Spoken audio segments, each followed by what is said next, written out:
اس لیے قرآن نے صاف کہہ دیا کہ تقوی والے صرف وہ لوگ ہیں، تقوی والے صرف وہ لوگ ہیں کہ جب شیاطین ان کو گناہ پر آمادہ کرتے ہیں تو انہیں اللہ یاد آ جاتے ہیں، ان کو اللہ ان کو یاد آ جاتے ہیں۔ تقوی والے کون لوگ ہیں کہ جب شیاطین کو گناہ کی طرف لاتے ہیں تو اللہ ان کو یاد آ جاتے ہیں، تو ان کی آنکھیں کھل جاتی ہیں۔ ان الذين اتقوا اذا مسهم طائف من الشيطان تذكروا فاذا هم مبصرون، کہ تقوی والے تو صرف وہی لوگ ہیں کہ جب شیاطین کو گناہ کی طرف لاتے ہیں تو ان کو اللہ ان کو یاد آ جاتے ہیں۔ میں نے اس لیے عرض کیا کہ جتنی بھی عبادات اور اعمال ہیں وہ اللہ کو یاد رکھنے کے لیے ہیں، وہ اللہ کو یاد رکھنے کے لیے، اللہ کو یاد کرنے کے جتنے اعمال ہیں وہ ان اعمال کے علاوہ اوقات میں اللہ کو یاد رکھنے کے لیے ہیں، کیونکہ اللہ کو یاد رکھنا اصل ہے، اللہ کو یاد رکھنا اصل ہے۔ یاد کرنا تو وقتی طور پر ہے، یاد کرنا تو وقتی طور پر ہوگا، یہ نماز کا وقت ہے، یہ روزے کا وقت ہے، یہ حج کا وقت ہے، یاد کرنا تو وقتی طور پر ہوگا، لیکن یاد رکھنا مسلسل ہوگا، یاد رکھنا مسلسل ہوگا۔ آپ بیت الخلاء میں اللہ کو یاد نہیں کر سکتے، بیت الخلاء میں اللہ کو یاد نہیں کر سکتے۔ دعا پڑھنی ہے بیت الخلاء میں داخل ہونے کی، یہ ذکر ہے، مگر یہ ذکر بیت الخلاء سے باہر ہے، یہ ذکر بیت الخلاء سے باہر ہے، کہ باہر سے دعا پڑھو اندر داخل ہونے کے لیے، اندر آپ دعا نہیں پڑھیں، باہر سے پڑھ کر داخل ہوں۔ سنو میں کچھ کہنا چاہتا ہوں، باہر سے دعا پڑھ کر داخل ہو، کیونکہ دعا ذکر ہے، دعا ذکر ہے۔ آپ بیت الخلاء میں ذکر نہیں کر سکتے، لیکن اللہ کو یاد رکھ سکتے ہیں۔ کیسے؟ آدمی بیٹھا بیت الخلاء میں اور استنجا کرنے لگا، اچانک خیال آیا کہ اوہو اس کا تو رخ بیت اللہ کی طرف ہو رہا ہے، رخ کدھر ہو رہا ہے؟ لکھا ہے علماء نے کہ اگر یہ اسی وقت بیٹھے بیٹھے استنجا کرتے کرتے اگر روک کر رخ پھیر لے، رخ اپنے بیت اللہ سے پھیر لے، تو اللہ تعالیٰ اس کے بیت الخلاء کے اندر اس کے عمل پر پچھلے گناہ سارے معاف کر دیتے ہیں۔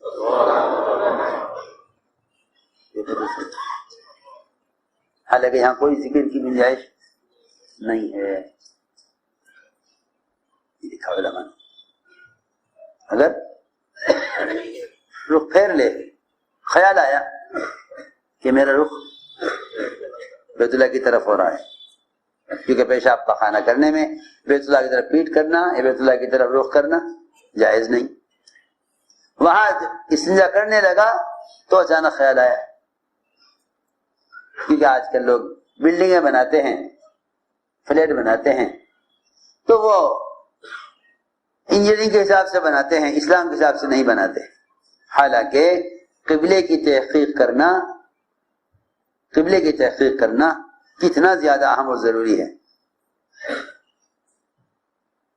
بیت الخلاء میں جا رہے ہو، پہلے قبلے کی تحقیق کرو، قبلہ کدھر ہے، یوں نہیں جہاں چاہے بیٹھ گئے، جس طرح چاہے بیٹھ گئے، جانوروں کی طرح حاجت پوری کرنا نہیں۔ پہلے ہر استنجے کے لیے جانے والا پہلے اس کی تحقیق کرے کہ قبلے کا رخ کیا ہے۔ پھر وضو کے لیے بیٹھا تو اب دیکھو قبلے کا رخ کیا ہے، قبلے کا رخ کیا ہے۔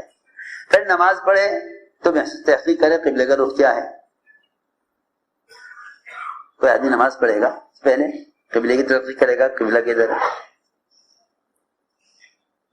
پھر موت آ گئی تو قبلے کا رخ کدھر ہے۔ پھر اگر قبر میں رکھا جا رہا ہے، حالانکہ عمل کا مکلف نہیں، روح نکل چکی، جسم ہے، لیکن یہ دیکھا جائے گا